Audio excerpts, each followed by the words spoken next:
but we're back at it. It's so good to have you, Jenny. So Well, good. thank you. I'm really glad to be back. And you know what? I enjoyed talking to you so much. I'm happy to be back a second time. But now this is like for real.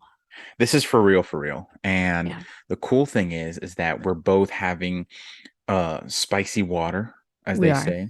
Yes. It's delicious. Um, for the folks that are going to view this on YouTube later, you cannot see the spicy water because Mhm. it's spicy water, and we both have jobs that we really like, day jobs that we really enjoy. So. Yeah, it's like not illegal for me to enjoy spicy water outside of my career. Believe it or It not. isn't, Yeah, it's not. then you can show it. For me, I might have to be careful. But Right, you know right. what? I'm also, you know what? I might roll that charisma. It might be a charisma saving throw to convince them that it's just spicy water and not spicy water. Yeah, I'll set the DC pretty low on that. I appreciate that. So how have you been though? It's been a while since we've talked. A lot of things have occurred. I know you are growing on the TikTok, as they say, as the kids say, exponentially. But how are you doing? How's your campaign going? What's new in your life? It's good. My life is good. I wake up every morning excited because my life is good. I'm coming up. I was just thinking about this today actually. I'm coming up on my like 1 year anniversary of like starting this TikTok journey, which is pretty interesting. That's legit. Um it's legit. And you know what? I joined the TikTok game so late, right? The people that Same. joined during the and you too, yeah. But you already had your thing going on Instagram and all these other Yeah. platforms. And I joined the game so late. Most people experienced their massive explosion of growth during the pandemic Yeah. and things like that. And I was just too old, I think, to like really wrap my head around TikTok. And it took me too long to really get into it. However, I've had a blast doing it and kind of catching the tail end of the wave. And it's been such a really fun experience. My home game is good, but we're all so busy with the start of the new school year and all of us Mm. are parents, and so that's been really really hard to find time and make that happen for everybody. But so we're seeing each other probably more infrequently than we have in the past, I don't know, 6 months. But it's kind of given me some space and in my brain, I think, to just be a better, stronger world builder and better DM. I don't know if you ever take breaks from your games, Brian. Hell you're yeah. you're pretty you're pretty prolific, but like it just kind of gave me some explosions of ideas. I mean, I feel like I'm suffering some burnout at the moment, Yes. because like it just makes me feel. I feel like okay. So let me step back. I've been doing the Instagram game for a while, and as a way to show folks my world building and just say, hey, this is how I world build. If you like it, you like it. If you don't, you don't. It's okay. Um, and then it started becoming you got to create content, you got to produce content, you got to feed the monster, so to speak. You And do. started focusing on that. And then it became a business because people, it became a business, quite honestly, because people wanted to either give me things or donate things, or, hey, I want to work with you, or I want to do this or that. And I'm flattered by it, but I also had to think like, okay, is this something that I can make a business in, or create a business in, because people are doing it and they're enjoying their life. Like they're having such a greater work-life balance, and the fact that they're enjoying going into work. And not that, I mean, I love my job, I really do, but it's, who wouldn't love to play D&D all day as their job? Like I All would. day. Yeah. Like Yeah. I would absolutely love that. Um, so as it's been going, I started late on TikTok as well because of my day job. And my day job during the pandemic was it was crazy busy.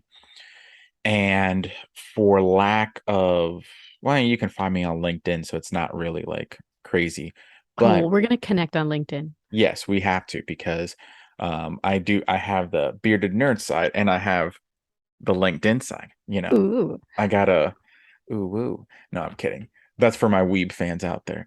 But anyway, um, I'm all over the place. But I Um, love spicy water, Brian. I really do. It's awesome. And I don't drink spicy water often. Oh, you're funny. Um, but I noticed that the TikTok game, like I was super late into it. I think I Hmm. was late like a year, and it was like a kick in the stomach because people that I know in the community who I'm so happy for them, like I'm happy for the dice creams and the critical dices, but they Same. like blew up. Like they went beyond, above and beyond, and again, happy for them. I love them, Mr. Kurt Wise, like all these folks, like He's so funny. good, solid people, and Yeah. I hope his the stuff that's going on with his personal stuff like gets better. But Yeah. Yeah. which by the way, folks, if you're interested in that, just go follow him on TikTok and you'll be caught up. Um, but yeah, no, it's just like it's I feel like I am a step behind, but then I realize like, wait a minute, that's not what it's about. Like it's about becoming a member of the community, not Yeah. trying to like be this, I don't know, personality. I don't know. I often think about that. Like, and I kick myself in the butt because then I think, am I giving my best to, and I don't know how you feel about this as a content creator. And it's really weird to say, like, we're content creators. Yeah. Don't Not, say that. I know it's weird though. We're Like, we're just dungeon masters who have the opportunity to share our shit with other people, and that's really cool. I actually like that better. It actually gives me a lot of inner peace because it's not that I'm ashamed of being the quote, a creator. I am a creative person, but I often look at it's I feel like if I call myself a content creator or when people call themselves content creator, there's a bad stigma around it. There There's is a stigma around it because don't we I say the word content creator and I conjure this image, and I'm sure you do too, of like this girl in a bikini on a beach who's, used Face App to tune herself into something, who's selling you some weird multi-level marketing scheme or some makeup or some false eyelashes or something. And or I mean, the word content creator makes me think of like very, very specific people in the D&D community that I am not. Yeah, and I think that so something that you brought up and from our past conversation, you're a dungeon master, you're a world builder. Sure. So, you know, you are focusing on showing folks how you build your world, how you approach being a dungeon master or a game master, how, for whatever system you're playing. Right. And I do agree with you. I think that the word content creator is so used because um people are kind of selling you something and they're being or an influencer because and they're trying to use their influence to sell you something. And for us, like the technical term, yeah, I mean I could see that, but we're just DMs trying to show people. So it's almost like rather we're more like, I want to say, because you're a professor, would you say that the current space, like in the D&D niche market, on the internet, would you say that we're more like instructors of like, hey, this is how you do this?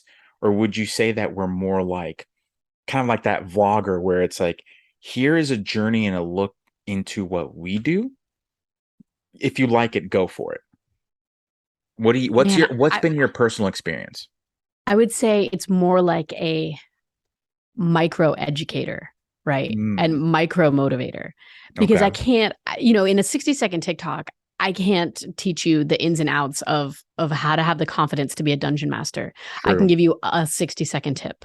And I can be there and be supportive of you and send you that message that, hey, you'll never know until you try and things True. like that. But it's as far as education goes, and I think there's a lot of D&D creators in this space that actually they have Patreons where they offer like full on DM lessons. I think Critical Dice does it too.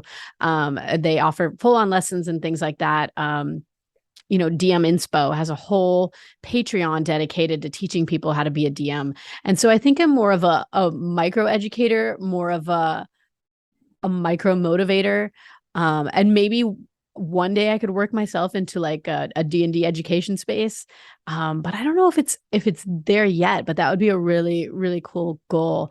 And I don't know what you call yourself, but you and your content offers me a lot of inspiration for world building.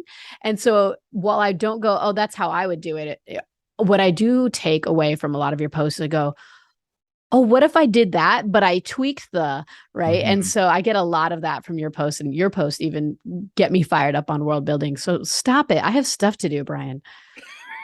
Well, no, I appreciate that. Because that's what it's there for. It's there to be, these are tips, tools, techniques for you to basically take into your world. Like I want you to take those D&D tables and to implement them in your world. Whether you just roll them for the night and say like, "Oh, I forgot to do this, but this would be really cool. Let me roll this table." Okay, I got this. Cool. Roll with it. No pun intended. Um, dad And jokes are sometimes going to you be just live. inspire me. Well, you're full of dad jokes. Sometimes you just inspire me to go, damn, I should just make my own table. Why didn't I think of that? Right. And then I like take that away. And that's my takeaway is why didn't I do it like that? Well, and you know what? And I'm glad that the tables are being used, because what often I think about is, okay, like are they being are people understanding, okay, with the use of this table, like, oh, did I overcomplicate it? Did I do, I often think of those things like how to make this thing better. And honestly, like I've taken those tables and I've really used it to build things out of, because I'm really inspired. And actually, my question to you is, what inspires you, right? If do you find inspiration for your world through books, or through like movies and film or plays? Like what inspires you when you're world building? I am not a TV watcher Yeah. and I am not a film watcher for the most part, Okay. which works out fabulously because the players at my table, I swear to God, have seen every television show and film that's ever been released about anything ever. And because I have never seen any of them, all my ideas can come from places that they don't tread, which is Yeah. generally books and music. And so most of my ideas are stolen from songs and books. So but specifically when you say songs, Mhm. are you thinking, are you saying like full songs or lines from songs or both? Both, absolutely both. I had a whole story arc in when I did the live stream of Valiant Fate, which is archived on YouTube. And that was based around a song about a ship. And it was just kind of like a love song to a ship that goes through Oh, sweet. this small story. And I based a whole story arc off of that. That's legit. I Yeah. want to do a one shot or at least a campaign arc. If you ever heard of Unleash the Archers, they have this really legit song called Cleanse the Bloodline. Okay. This sounds intense. Yeah. Well, it's like they're a beautiful metal band, and um the lead singer, she just has amazing vocals. But basically the story is that this kind of witch type character, in order to continue living, requires the blood of one of her sons. Ooh. So like it brings in, and then her servant who's bound to her must find that son, and then his son and his son and his son, and it just continues. So, in a sense, like that's a perfect campaign arc, because now you're putting players who may not know what the plot is truly, and maybe they think like every adventurer, oh, this person gave me gold, I'm gonna do this. And then they realize, oh, wait a minute, that's her son. Oh, wait a minute, this is pretty morally weird and gray. And then go from there. So yeah, I definitely can see where using song, um you can just take from a song and build from there. So with that being said though, how do you build a campaign or build a session? Like, are you basically saying, okay, here's the plot, here's the OG plot, and then go from there? Or do you ask every character or every player, excuse me, hey, what are your interests? What are your ideals, goals, so on and so forth, and then build around that? That's such a good question. And I think that question in general hinders a lot of homebrew DMs, right? Because it's Hmm. so overwhelming to build a campaign and a story Yeah. from scratch. It's incredibly overwhelming. And I've always been a huge fan of character centric campaign building. Okay. And And by that, I mean, I request from my players there after we've discussed how their character is going to fit into the world, a significant sized backstory that, has a lot of depth to it. And I have some small requirements that your backstory requires at least one antagonist. Your story requires at least one friend, right? And so I have some requirements, and I end up with this 10 to 16 page backstory from each player. And what I do is I take those backstories and I carefully have some spicy water and become a complete mad woman. And I intertwine those stories into make one insanely type of, not a plot because I don't prep plots, but a even larger history that intertwines each character's backstories. And generally they know to leave me enough holes to give them lots of surprises. And the unraveling of how their characters are intertwined is kind of part of the story. And then we can resolve each character's antagonist issue. And then it all culminates where all of their paths lead into one. But I don't come with a set plot, and unless it's like a one shot or something, that you're all, here is the sandwich that I made for you, and you're all going to eat. It is very player fluid and player centric, or character centric. Okay. So you are then focusing.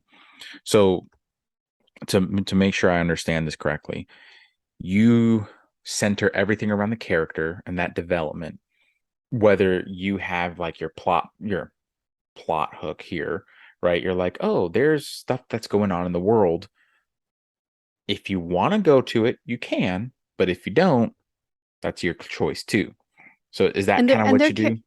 It is, but it's also much more, their characters are the world, right? Sure. The world is wrapped up in their characters. They know enough lore beforehand, and we've worked together beforehand before they write that backstory, so that their character is so deeply entrenched into the world and its history.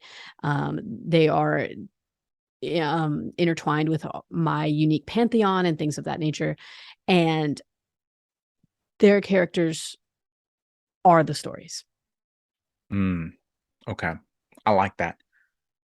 I'm gonna quote that from you. Don't worry, I got you. I'll credit you. Okay. Because that but not until I get a bearded nerd t-shirt. I might we might be able to sorry.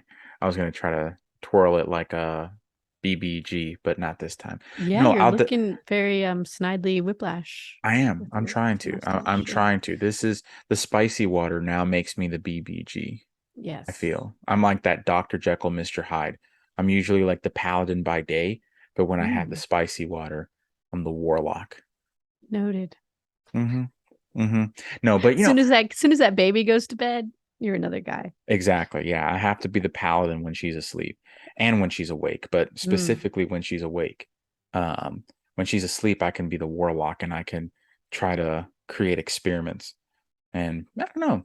Actually, funny enough about that with kids, have you ever, because I know you have a beautiful child, and I was wondering, is your DM style different if if you've DM'd your kid or your kid and their friends, like, is your DM style different? Does it alter when you're DMing for children, or does it stay the same? Because again, my daughter's 10 months, so she doesn't play just yet. Yeah.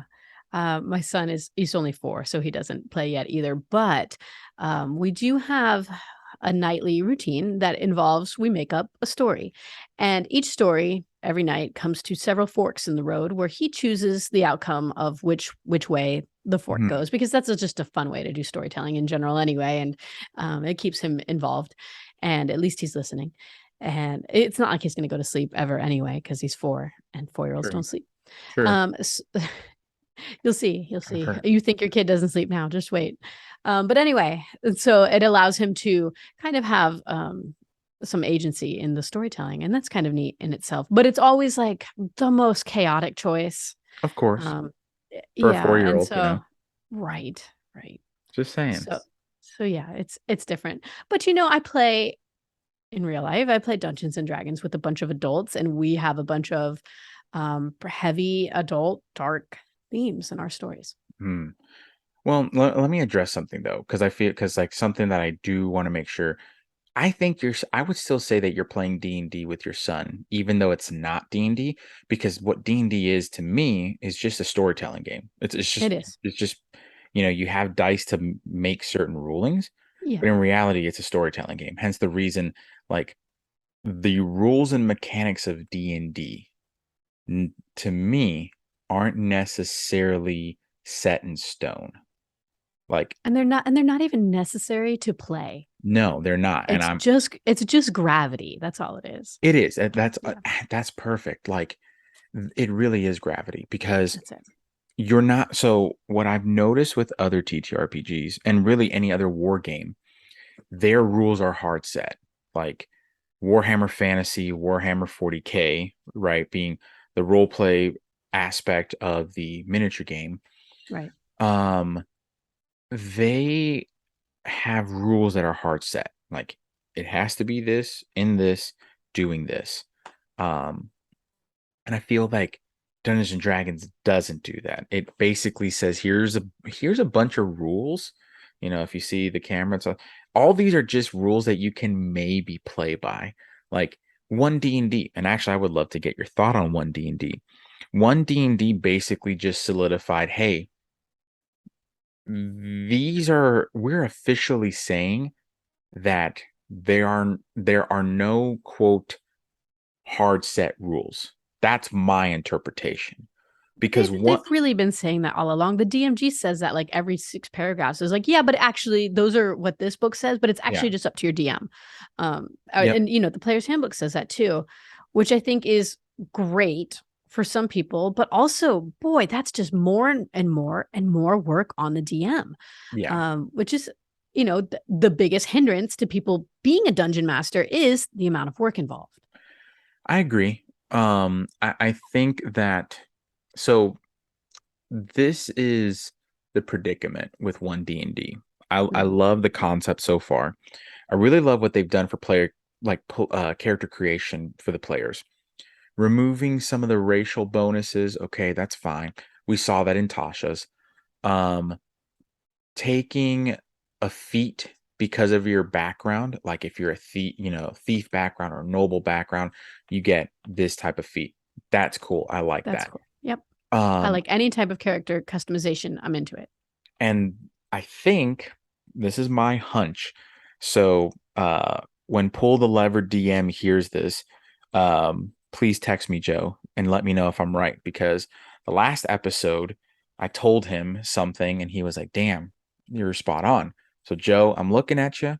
I want you to tell me if I'm right or wrong. I think what they're doing is that they're taking from Pathfinder, which is Mm. character customization on steroids, and applying it to fifth edition. What's my evidence? Well, Pathfinder, if you haven't played it before, basically gives you the multi shades of green and blue and red. They don't necessarily give you the yellow, the all the kind of like basic things. No, they give you like in-depth detail on how to play a gunslinger or a fighter or or whatever. That's Yeah. what they do really well. And I think fifth edition, or rather D&D Wizards, is learning from that and saying, okay, we're going to take what Pathfinder does and we're just going to put our D&D spin on it. That's my personal take on it. Because now you're able to customize your character so, I would almost say like so specific that it's almost where they're allowing, and hence the reason one D&D, I don't think this is necessarily new. I think that, with all the books, well, for the folks that are just listening to this, from first edition all the way to fifth edition, you can choose whatever you like from that edition. That's why it's called an edition. You can just choose what you like and add it to your game. Um, and I think now with one D&D, they just made that official. Like, hey, everything's backwards compatible now. You can basically go forward with it. But again, I don't know what your thoughts are on that because does that make it a problem? Does it like you said, it puts a lot of work on the DM. Is it going to be a problem to have this elite specific character customization option and now your DM has to like work overtime to incorporate it. What are your thoughts on that? I think it's a couple fold. I'm interested to see if your theory is right about the customization thing.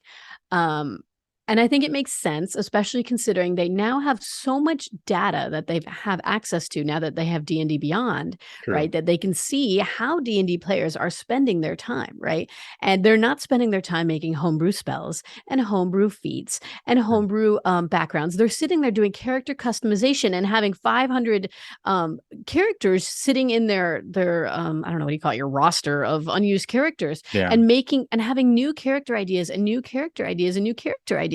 And that's what players are doing. And so they have access to that data. So that makes sense. I would say if there was anything that was really lacking in 5e, it would be the inability to truly customize your characters. And it's, I would say, more due to the limitations of the published content than anything else, right? There's not that many feeds to choose from unless you start using outside stuff. There's not that True. many official published backgrounds unless you have a frick ton of books, and they're expensive, and things like that. So it makes sense to appeal to the ever-growing, massively exploding fan base. Yeah, you're on the nose with that because, and I just realized it too, where, or yeah, I just realized it that a lot of the official content in reality is, I don't want to say it's not lacking. It is very basically, this is what we have. Yes. Because Wizards is really good about saying, hey, here's our open gaming license. We encourage you to create feats and spells and everything else.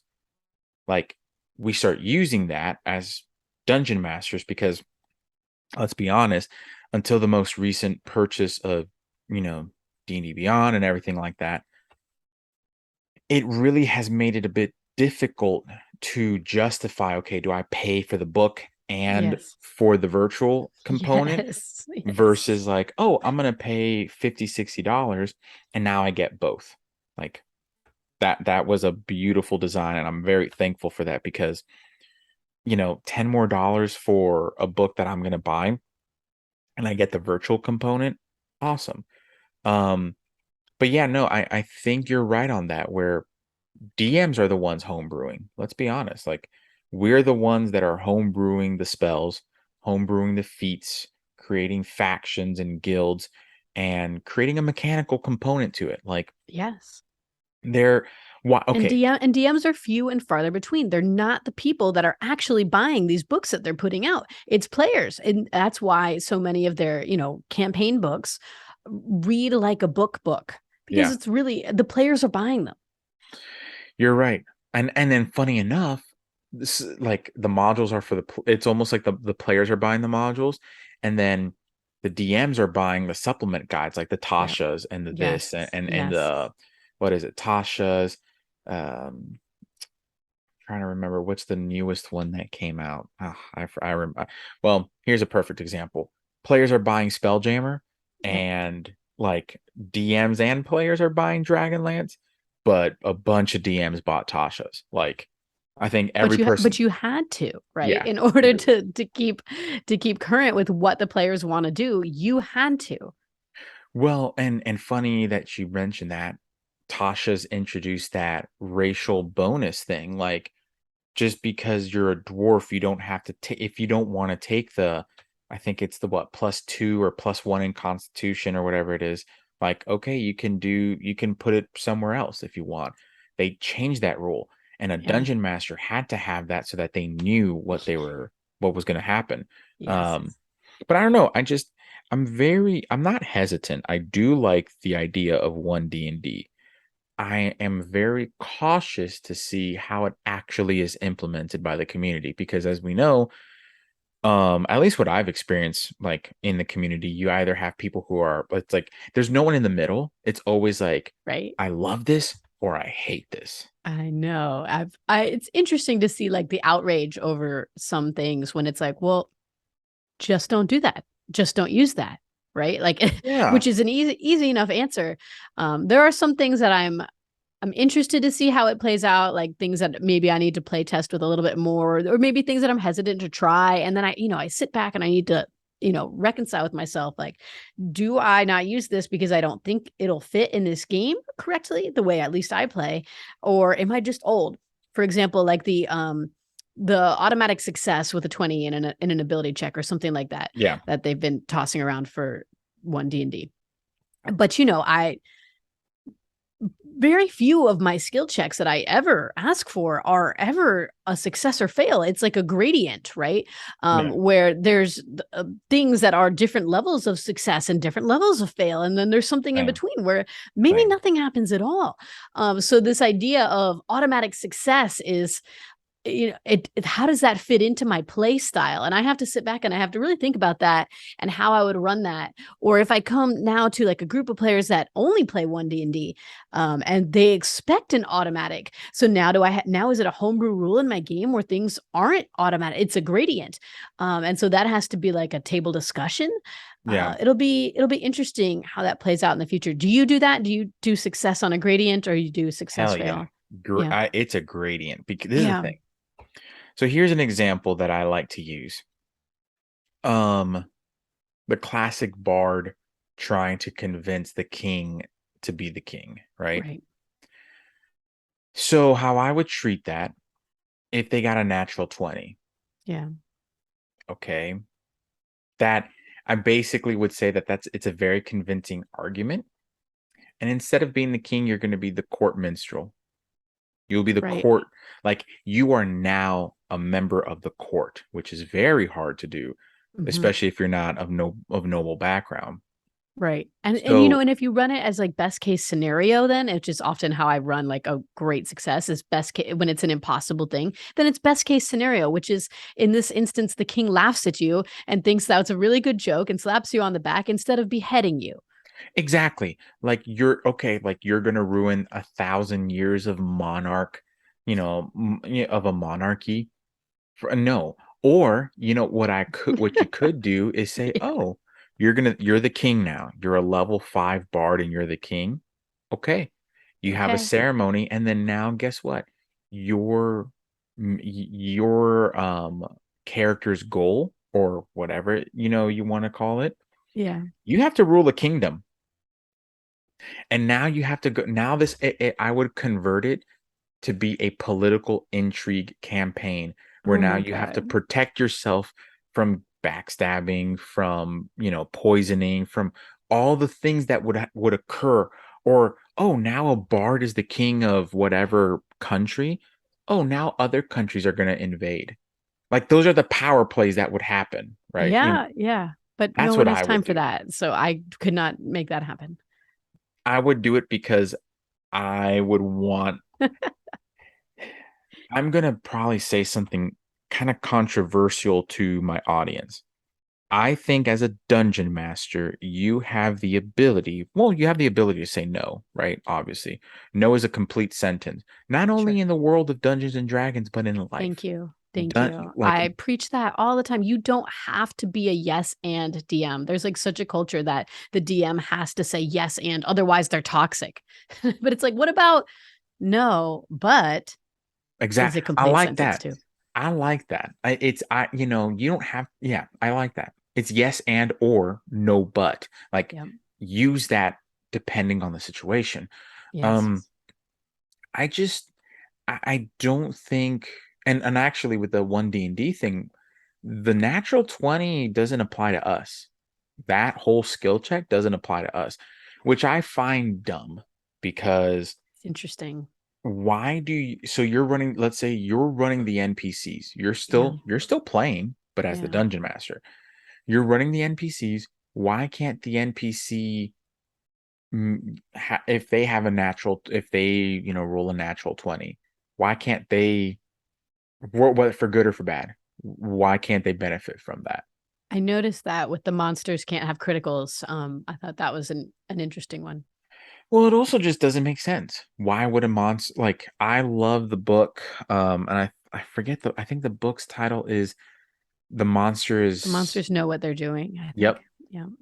I will say I've read snippets of it, but I've Yeah. not read the full book. So I need I to go haven't and either. I I take what I can from it. Um, but the monsters are going to be creating an environment, whether to protect their territory, or if they're more sentient, or if they're more intellectual, or whatever that may be, they'll have a goal and a purpose. So that's where I'm just kind of, I don't think, I don't know. I don't like the whole monsters can't crit. That's just, that doesn't make sense. I It's, understand what they're going for, which is they want the players to feel super powerful and they want the players to win. But the action economy already sets the players up to succeed and to win. And Mhm. so uh, it's interesting, but I understand what they're doing, especially with the new audience coming in. They want them to feel like super powerful heroes. And not everybody plays in like a super gritty campaign like I do with a lot of realism. So I don't know if I'm ready for that rule, but I think if my players wanted to invite that into our game, I would entertain it, but it's not my I'm just not favorite. going to use the rule. We don't now either, so. And honestly, um, I don't, and you bring something up with the action economy. First and foremost, yes, the action economy is totally meant for the players to have a higher success rating, because Absolutely. if you are not, and again, and if you're not having that success, that's maybe a different story. That's another Mhm. episode. But Yes. um everything's already geared up towards the players being the hero. Yes. However, and correct me if I'm wrong, if you were a player, let's say you were playing in my campaign and you fought the battle that you were on death's door, so to speak, but you won that battle, even with like 1 HP, would you feel more accomplished than if you played a game where, oh, natural 20, and like all these high rolls, and oh, there's just no, oh, I still have 3/4 of my hit points left. Like, Every honestly, time. I love high risk, high reward. I love the whole no guts, no glory thing, right? I want to be on death's door and then somehow overcome because that's the hero's journey, right? And yeah, that's the story that we all love and we all live for. But yeah, absolutely. But I do understand that they have a new audience and a different audience. I've, through this community that I've been building, I've met a surprising amount of DMs that don't have death in their game. Nobody dies. really Yes. And that's how their players want to play. interesting. Now, do you think that's because, are they being driven by the players, or do you think that they're basically saying, well, I don't want death, and oh, cool, my players don't want death either, so great. Do you think it's that type of situation, or what? Why do you think that's so prominent? I didn't ask. I think I've never asked. And I play such a different game where my players are constantly knocking on death's door and praying to the gods for a chance to come back. But I didn't ask. But I think that would be a cool thing to ask if you ever get some DMs on the show that don't have death in their games. I think that would be a really, really cool question for them. I don't have resurrection in my game Ooh, you don't. Interesting. unless they I have run to go. Resurrection homebrew rules, so it's a little bit different. It's a little bit more high risk, but that's interesting. And so, Well, do your players can't. players love it that way? I should say the players cannot access resurrection until Understood. they've reached a certain level. That's cool. Um, they can go to high level clerics, Hmm. but what is the price they pay? Right. My game is all about balance. Yeah. If so, recently, the one of the warlock characters in my game, uh, he wanted more power. He needed more power for a battle, and basically, I said, "All right, what are you willing to give? What are you Yeah. willing to sacrifice?" And he's probably gonna hear this, so sorry, bro. Sorry to Sorry, spoil bro. anything, Yeah. but Spoilers. I mean, actually, I'll plug your ears, Jacob, if you're gonna hear this. But Yeah, it's, Jacob. yeah, that's right. I'm gonna wag my finger. No, so his character developed horns because of it, Mm, because he's playing a tiefling variant, and tieflings in my world were engineered for warfare, mm. just like the I like that. Aasimar. So the Yeah. Aasimar and the tieflings in my world were engineered for warfare to fight each other. So Yeah. you'll get dwarves that have Aasimar features such as, or tiefling features. So they have like the big burly beards, but they have like the purple or red skin and horns, or vice versa. Mm, They look like dwarves, but they have maybe white eyes, and their wings are like your kind of like your very asymmetrical, like classic dwarven type, like metalwork. That's sure. how their wings would look. Okay, so here's my question for you, Brian. Did you talk to the player beforehand about adding horns to their character outside of the game, or was that something that you decided in the moment in game? I decided that in game that would be part of the price that they pay. They knew that tieflings are looked upon as either pitiful or that they are looked upon as some sort of scourge, depending on where they're from. Mm. Just, but on I the, ask that because I, as a DM, I have this. I don't talk about it often because it doesn't always come up, but I have this unspoken rule that I use as a guideline for myself to Mhm. police myself that under no circumstance do I ever alter any character's appearance without talking to them first. And Yeah, this rule of rule, consent. right, in my head that I use comes from horrible experiences playing Adventurers League games. Nothing against Adventurers League. It's a really good idea if people could be vetted. But from interesting experiences in Adventurers League games or pickup games, I guess you could call them, of D&D, where weirdos want to like do weird Weird things stuff. to the way characters look in their games. Yeah, it's man. I can only imagine what what people go through. I've only played Adventures League once, Mm, and I freaking hated it. And yeah, I played yeah. Pathfinder Society for a bit. Oh, cool. Because I actually my way back into TTRPGs was back through, I started with D&D, stopped, went through to Pathfinder, um, and then went back to D&D. Um, but there were weird people playing. I'm not gonna lie. Like there were a lot of weird people, and it's not like no, and I'm not saying the social not socially awkward. I'm not saying any of that. Right. I'm saying people who gave me such a bad like vibe, to Yeah. borrow the language of this Yeah. generation. Yeah. It was just really weird. It was creepy almost. Mm-hmm. Like Mm-hmm. as a man, I was creeped out. Mm-hmm. So when I saw like other women and other people in general just creeped out at this Yeah. one individual, and I don't even remember this guy's name, but I remember him as clear as day though. And actually, a fun story about that. We almost got into a really bad altercation, him and I, uh, What? because oh yeah, so we were playing Pathfinder, and this one kid, I think I think I've told this story before on other episodes, but he was 15. So in the state that I live in, um, you cannot drive past 9 o'clock with your learner's permit, right? You can't, it's a curfew thing. Um, you have to have a parent with you, if anything, Okay. Okay. which makes sense because there's a lot of deer and there's a lot of like wildlife. So if you hit a deer, God forbid something happens, you know, some of the crazy hills and roads that we have, I get it. Okay. But this I live kid, in Florida, so after 9 p.m. you have to worry about the crazy people. the I Florida like man, that you yes, I like that yes. you worry about deer. Yes. Okay. Yeah, no, we only worry, well, we worry about deer and, some crazy people, but that's Not like Florida level crazy no, people. not Florida Yeah, man yeah. level. No. Yeah. So and this kid we were in the middle of combat, and this kid I guess he got a text from his mom, and his mom was there to pick him up.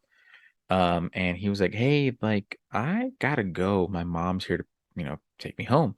Yeah. And this guy got pissed off and throughout the night he was telling this kid how to play Pathfinder, not teaching him, telling him. And I remember he was a brony, like he had a huge, My Little Pony pendant thing, and like he had like a weird goatee, like it was weird. Um, and Oh my I God. remember I was very young. This was over 10 years ago. And I blew my casket. I was like, dude, are you, and I used certain words. And I was basically like, all right, dude, like, are you gonna be this way? And then he got in my face, and I was like, all right, dude, let's go outside. Like, let's go outside. Like, and I was just, I was like, I was not a proud moment, but I was definitely like, all right, dude, let's go. Come on. And then I went outside and I just waited. And this is like, and this is bad. This is like past Brian. I used to be a heavy, like cigarette smoker. But then on the other aspect of it, like I trained jujitsu, I've trained all these things for years. So I'm not proud because that is not what like a mature practitioner of any martial art would do. But I was so pissed because he just bullied this kid. Like he was just being a straight up dick.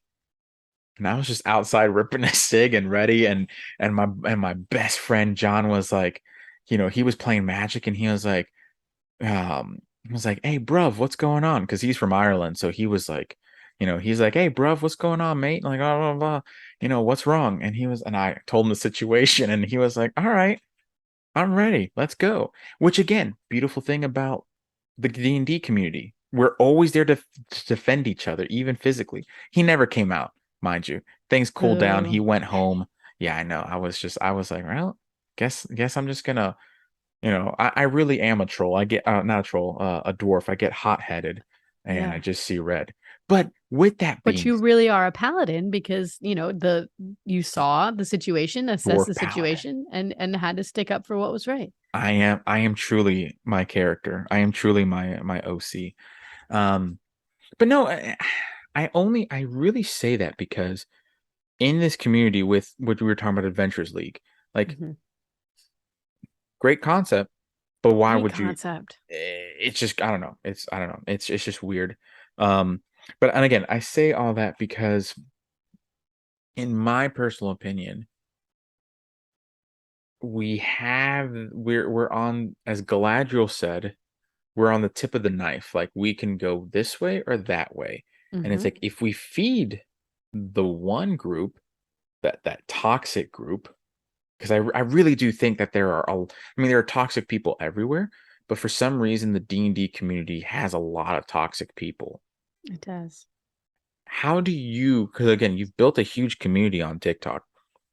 How do you combat that? How do you deal with with those people?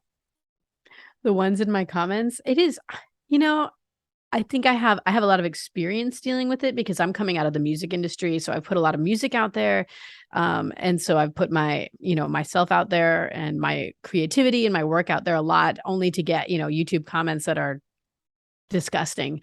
Um, and so I think like whether this is super sad or not, but it's kind of desensitized me to it a little bit. Mm, Um, and then there's this, I get this idea. I'm like, well, I'll just block this person, because they're yeah. saying stupid stuff or like, you'll get, maybe this happens to you, but it happens to me every once in a while. And I'll get like 75 TikTok notifications. And it's one dude is writing like something shitty on every single video. I'm like, bro, who has time for this?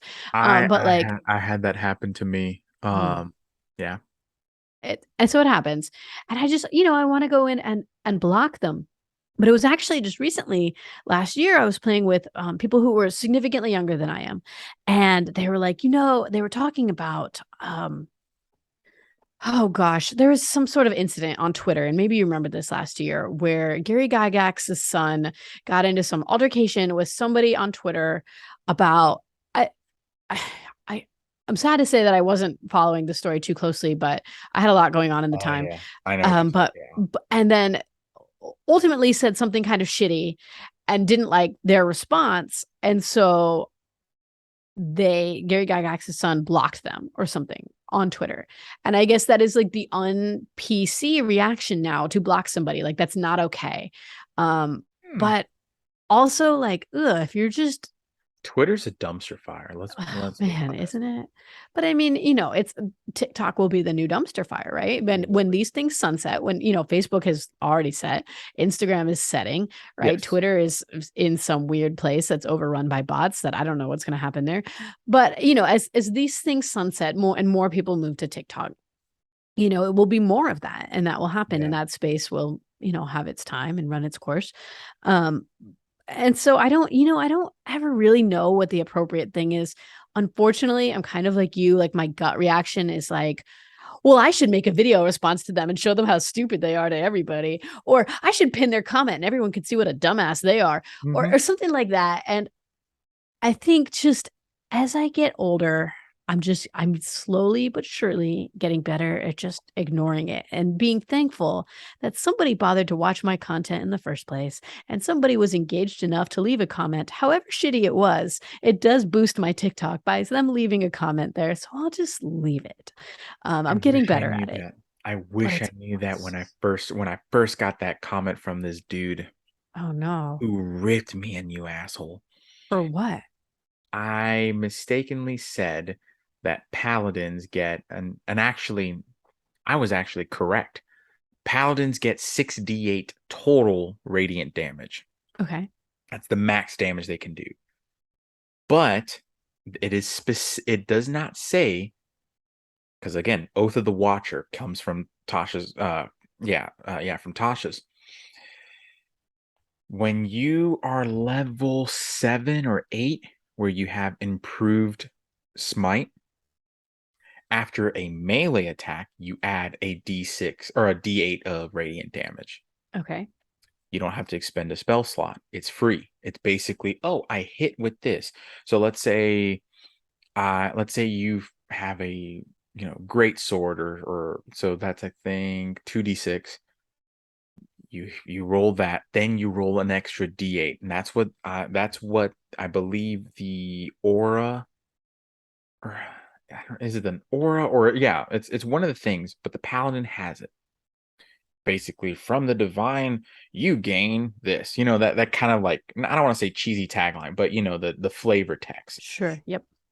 And this guy was just like, no, that's you shouldn't even be teaching what, being sarcastic and all this other stuff. Wow. And I like it got to me because I had like 20 notifications at this like Yeah. and I thought to myself, I wish and I blocked him. The Yeah. first person I've ever blocked. See, And that's my gut instinct is I don't want you to engage with my stuff if you're just going to be hostile. Like, why can't we just talk normal? because I think the maturity level is different. So, you're saying talking about Facebook, like ironically, Facebook is growing organically again because I think they're pumping the numbers organically. Like Mm, Meta is just like pumping numbers to increase Facebook. Instagram is kind of a weird hodgepodge. I personally think that TikTok is where Instagram was in 2012. yep. And I think Instagram's going to set, like the Yeah, sun's going to set on them soon. I agree. Like, do what you got to do on Instagram. Sure, no problem. Yep. Get your money from your real bonuses or whatever the hell you want to do. I don't care. Do what you got to do. But I think Yeah. TikTok is going to be the way to showcase your stuff. If you're a world builder or a tabletop creator, whatever, Yeah. that's where it's going to be. Yeah. Um, but yeah, I think because of that though, and I love the community that I've created on TikTok because they're very supportive. It's either very supportive or very toxic. Um, Right. I don't I think it's the maturity level. Like Yeah. I'm not trying to be offensive, but the maturity level is different. You have And the people who perspective is different, right? Like it's a and whole that's a group of beautiful people thing. that has a different perspective on D&D than I do. I told you I come from a D&D Reddit creator space. And so it's like in From some Reddit? ways we're there. No, no, no, And so no. it I know you're there, but Reddit is so like how should I say this? Reddit, I've had full great of I crazy men. oh yeah, like it's Yeah. full it's a Reddit, God bless Reddit, but honestly, like I've seen some great homebrew stuff on Reddit. Hmm. I've seen some broken stuff on Reddit, but Yeah. every dude on Reddit, and I'm talking about like dudes, like they're just assholes. Like to everyone. I don't The get it.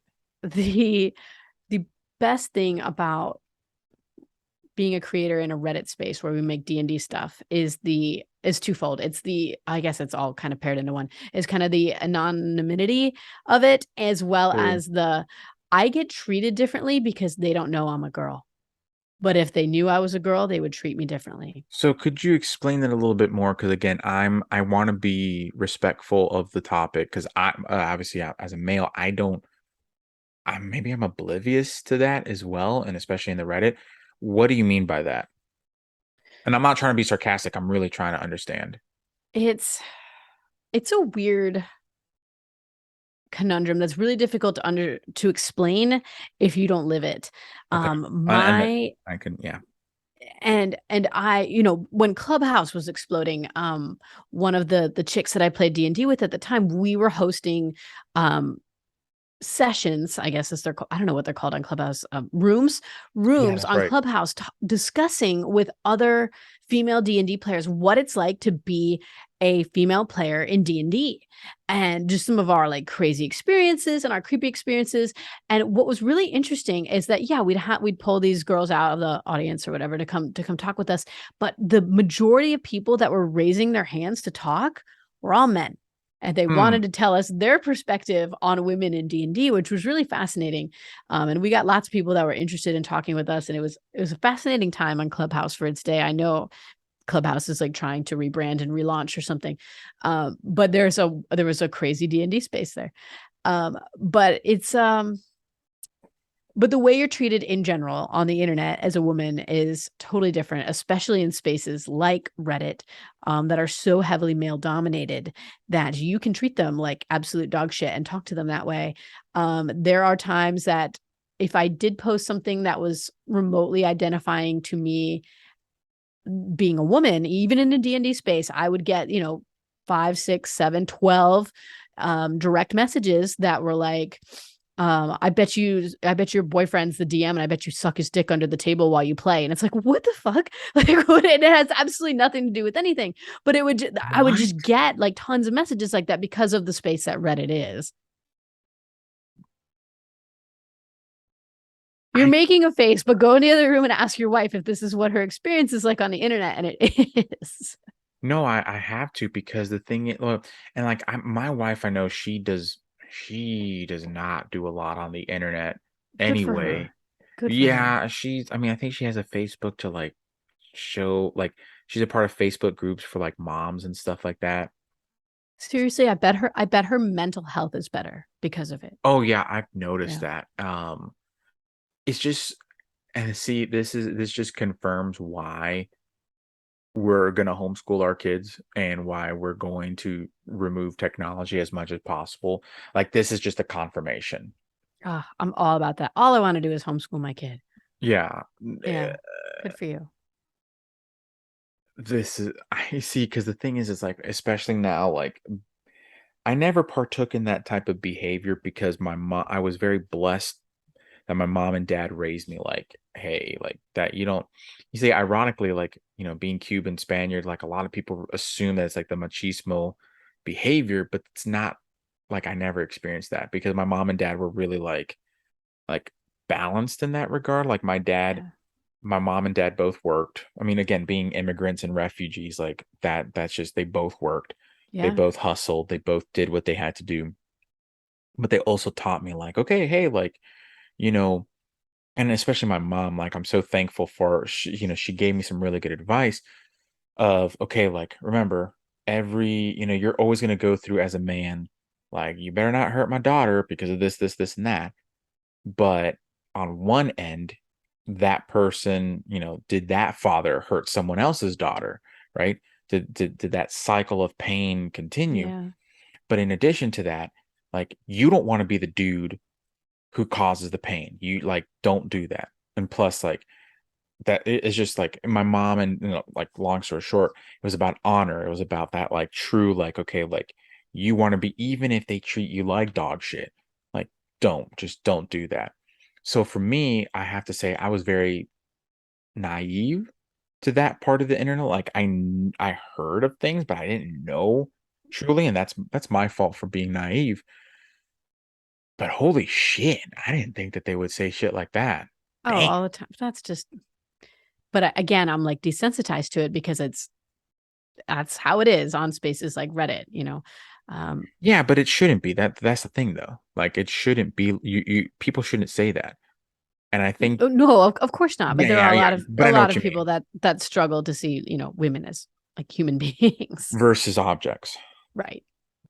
which I But think, I actually just did a video about that, about Forgotten Realms and how a lot of their older material treats women that way. But and my assumption as they incorporate more women and characters of color into their modules and things like that, I think I'm interested. I was actually having a discussion with some DM friends the other day to see what they do with the place of the pantheon of gods going forward, because D&D is very reliant on gods being part of your system. yeah.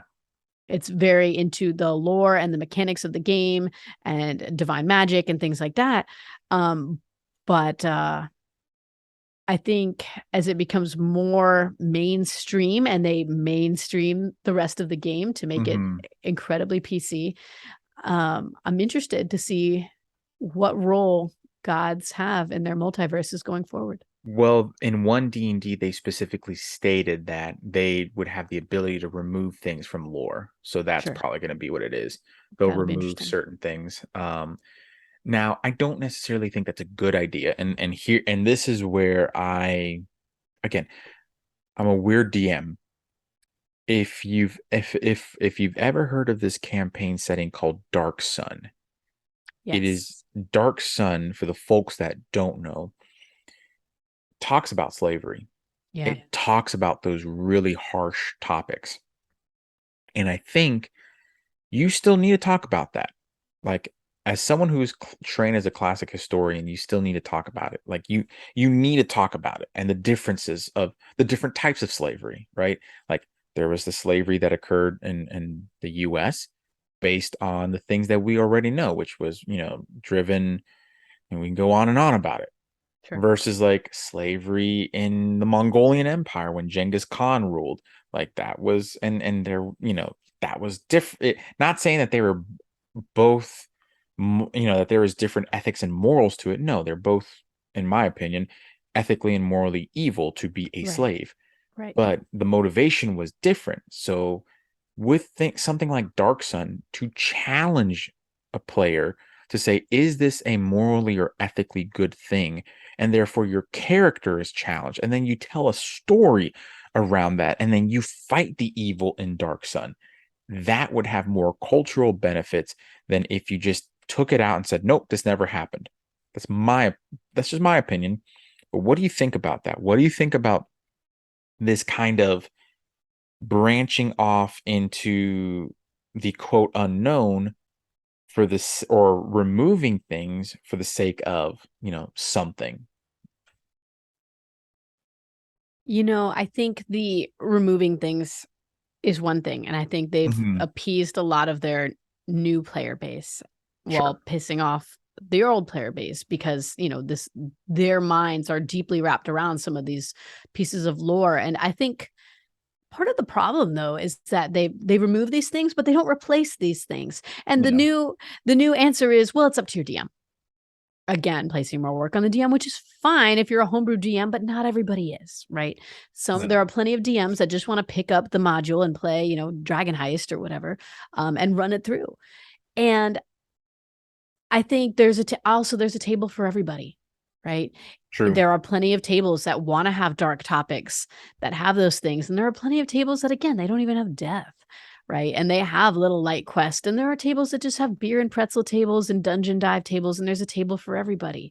And I think it's, a subject that's, I don't know, has also kind of weirdly become stigmatized, and I'm just getting into talking about it, but I'm treading so lightly because it's such a stigmatized topic, is heavily vetting your players, right? I And think you making should. sure that, and I think, yeah, and especially if you're a woman, right? Just to Yeah. make sure they're the right fit for your table, and that your topics aren't going to make anybody feel uncomfortable. And Sure. there's Sure. plenty, and if it is, like, no big deal. There's plenty of other DMs out there who might want to run a game for you, and plenty of other players who would love to play at your table. I think it's And so about consent. it is. It is. But, sometimes you don't know until you're in that moment. You know what I mean? True.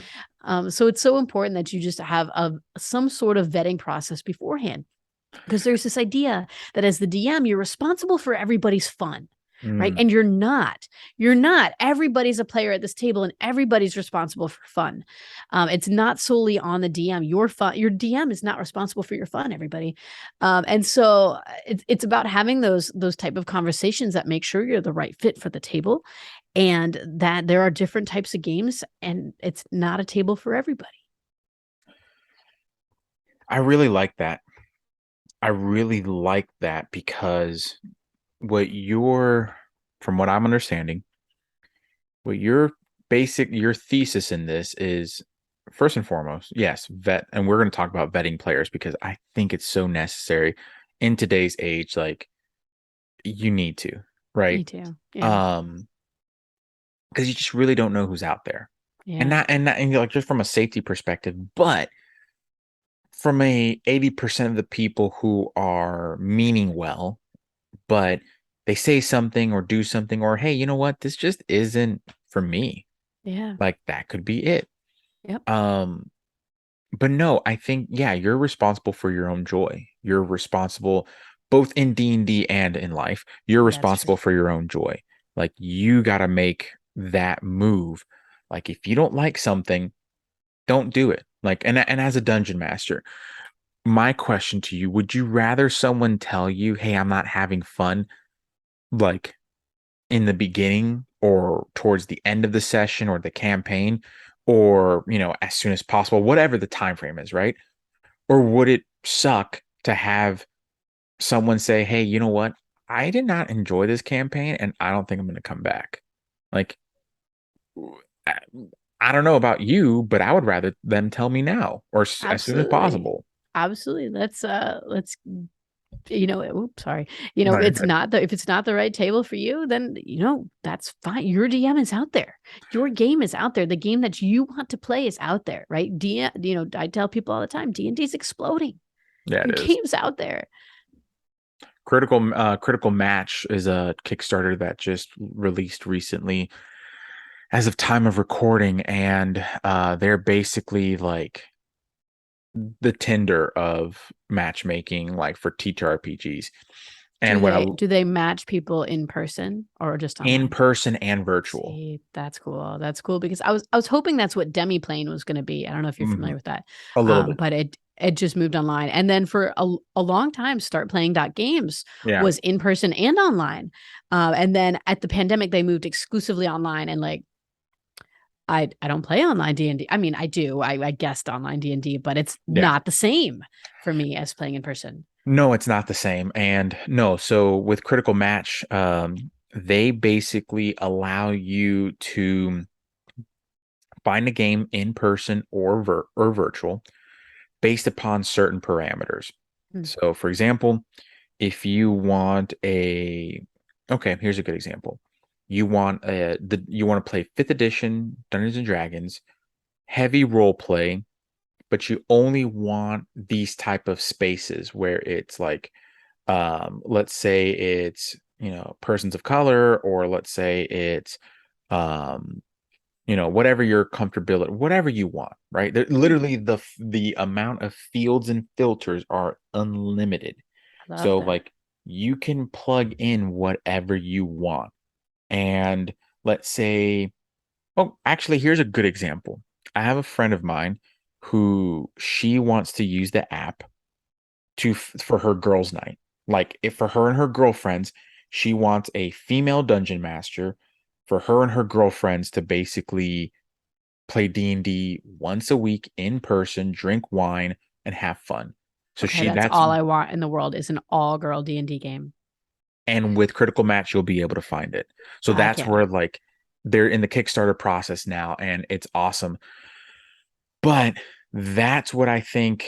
I mean, again, that's the future of D&D. But you mentioned about vetting your players, and I really want to make sure that I hit on this topic. First off, how do you vet your players, and how do you recommend people vet their players? So I think there's no right or wrong process. I think it's whatever makes you comfortable. Hmm. I, it starts with a post, whether it's on D&D Beyond or I use Reddit, so it's on LFG, Yeah, I get which that. is short for looking for group. And I put exactly the type of game I want to run, exactly what I'm into, exactly who I am. So right off rip, I am a pseudo middle-aged woman who's a single mom, right? Like I've got limited time Yeah. and I have a professional job, and my top priority is, believe it or not Dungeons and Dragons. And so, I hear that. but it's still very significant part of my life. It's a big part of my identity, and it takes up a significant amount of my free time. Yeah. And so I just, I let them know who I am, what type of game I'm running specifically, and then I put down what I'm looking for in a player. And I have, the longer I do this, the more specific I become. And so I look for a very specific age group, and I'm looking for a very specific type of person. And, if you don't have a job, you might not be the right fit for this campaign. And you know who is a good fit for this campaign? Other parents or other, working professionals, things like that. And Mhm. I'm very, very specific. Then I narrow that down even further by asking people a list of questions. Or when we did our live stream, we had a whole Google Doc of an application with short form and long form answers. I have many DM friends who have been running auditions for their players, which I really like. Nice. And yeah, I even went to a friend's audition for one of their one shots. I was like, can I just audition and see what it is? And they're like, yeah, come and do the audition. And it was like a short role playing exercise, and they wanted experienced players. And so to make sure that I wasn't like, well, I don't know where my character sheet is, and I don't know what a bonus to add to this.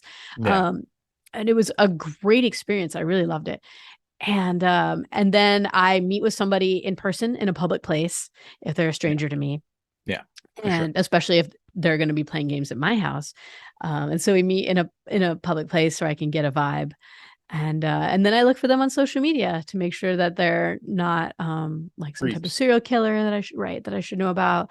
And Yeah. generally, it turns out if they live in my town, we probably have somebody mutual in common that I can ask. Yeah. And so it's kind of a big process. But if it's somebody that I'm going to spend 4 to 5 hours a week with, every single week, and we're going to talk outside of this all the time, like it should be somebody that's the right fit. I agree. I mean, that investment of time in the beginning Yeah, has a long-term return on investment that you really can't compare it. Like totally. you really can't. Um And there's been times I've totally like messed up, and weirdos have gotten through like all my radar checks previously, and it's not foolproof. but at least there are layers to it, right? So many layers. There are certain layers that you can at least say, okay, like you are vetting everyone, right? Mhm. And you're saying, okay, this person passed this line of defense, Yep. this, and then go from there. I mean, Yeah. that's the way I think about it, at least. Like, you can only do so much. The goal as a dungeon master, again, is to, and at least in my opinion, you are going to facilitate certain things. So you might as well facilitate the vetting of the player. And actually, you know what? Something that just occurred to me too, which I'm going to start doing, have your other players help you vet those newbies or Sure. those new players. Like Yeah. say, hey, did you pick up something that I didn't pick up? Yeah. Or um did you see something of this person? Because right, we might be so busy trying to ask the questions and do whatever Yeah. that all of Yeah. a sudden that person may say, oh, you know what? I noticed that when you said this topic, they got a little bit hesitant to talk. You're so right. Probably, maybe not talk about it, or ask, hey, is that something, that you might want to stay away from, things of Yeah. that nature. I don't know. Yeah. I don't know, just an No, idea. you're totally right. We recently added a new player to our group as somebody else stepped out. Their job moved them away. And so we recently all went out to a public place, and we met with that new player together, potential new player, to see what kind of vibe we got. And even in previous games we were doing that. We would go out to bars and meet as a group with potential new players, and to kind of get a vibe off them. Some experiences were great, and then others we had a guy wait for us, two girls, outside of the girls' bathroom, and wait for us to come out, and then followed us to our cars. Like, we've had good experiences and bad experiences. Oh, damn. Yeah, that's Weird. that. Yeah, that's weird. I mean, it. again, and this is where, some of my wife's friends, not all of them, some of like they're really cool people, but I remember one time one specific person made a comment about D&D being weird and like made a specific, and I won't say just because I know I don't want to, I know if I were to say the thing, that person will know it's them. But Totally. basically, and no judgment. I now understand because things like of what you stated, like that type of behavior puts a bad light on D&D because D&D's like in my opinion, I would rather spend 4 or 5 hours playing D&D than spend 4 or 5 hours watching football. Like Yes, that's just me. exactly. That's Yep. just that's just me because I feel like I'm actively participating in the entertainment versus passively just watching something occur. Yes. Like, Yes, absolutely. Which is and it's so much better for you than, watching television, right? It's yeah, you're using your brain, you're doing tons of logical thinking and problem solving and true. teamwork and things like that. And, nothing makes my brain catch on fire than having to like improv an entire, island out of nowhere. At 11 p.m. after 3 beers on a Thursday. Sure. Yeah, So, those types of things. And it's good for you. I agree. Well, I also want to be cognizant of time, so I will make sure I ask the important questions. Any projects that you're working on that you want to talk about, anything that anywhere, really anything, anywhere, whatever you want to say, but what are some of the things that you're working on that you want to share with people, if you can share with people? Yeah, Any I'm really streaming? lucky to be doing funnier stuff on TikTok. Uh, and watching your TikToks too, of course. I'm working with Valiant Adventuring Company on getting some really gorgeous battle maps out there for in-person players. I I saw that TikTok, man. They look good. Aren't they nice? And they're from the really talented artists over at Eightfold Paper Company. And now they exclusively do digital battle maps. And we're working with them in order to bring those gorgeous digital battle maps, which shouldn't just be for online players, to like in an affordable way for in-person players, so that Mm, they can have them in a way that's they can use it cheaply, right? And so the yeah. the easiest way we came up with to do that is to not have these really amazing fancy battle mats, but instead to just have gorgeous posters on poster paper. That way it's really affordable and so that you can get them shipped to your door for free. They're doing 3 for $30 right now on valiantadventuringco.com. Damn, that's They're cheap. awesome too. I gotta send you some, Brian, because they're so gorgeous. And let's see, what else am I up to? Mostly that type of stuff, working with Valiant Adventuring Company, and just been doing a lot of guest appearances. So if you want someone to come and cause chaos in your guest D&D sometime Hmm, world out there, let me know. Um, and actually, it's been a journey. that might be an. I was gonna say because I have been wanting to invite certain folks into my homebrew campaign, Mm, and you might be, if you want to cause some chaos, the players would probably like that. Actually, they'd probably be like, "What the hell's going on?" But I would think it's funny. So yeah, I yes. will actually after this, I will hit you up about that because, and Yeah. I definitely gotta send you some shirts for sure. Um, I'll send you the link. You just pick whatever you want. We'll go from there. But Love it. I'll trade you some cool stuff. we'll barter. I'm okay with Oh, that. barter. Um, okay, no, that's awesome. I'll make sure to also put links in the description for your TikTok and any of your socials and stuff like that. But Jenny, it's always a pleasure to talk to you and to hang out with you. I really appreciate you coming on to the show, folks. If you aren't already following, go follow. Like you're going to learn so much about how to be a DM or a GM, whatever, however you want to identify yourself, but you're going to learn so much about that and about world building. So if you want to level up your game as a world builder, go follow her. Amazing content. And folks, if you enjoyed this podcast, be sure to like and subscribe to the podcast. Leave a 5-star review, and tell us what you like about it. Tell us what we can work on and improve on as podcasters. I'd really appreciate that. And also, folks, last but not least, be kind and compassionate to one another. It is some crazy times that we live in, but we really can make a difference by being compassionate to one person at a time. And I don't know. Just I really want to hark on that. Like, be kind and compassionate, folks, because that will affect someone in such a positive way. We love you. Be good. And as always, folks, keep gaming.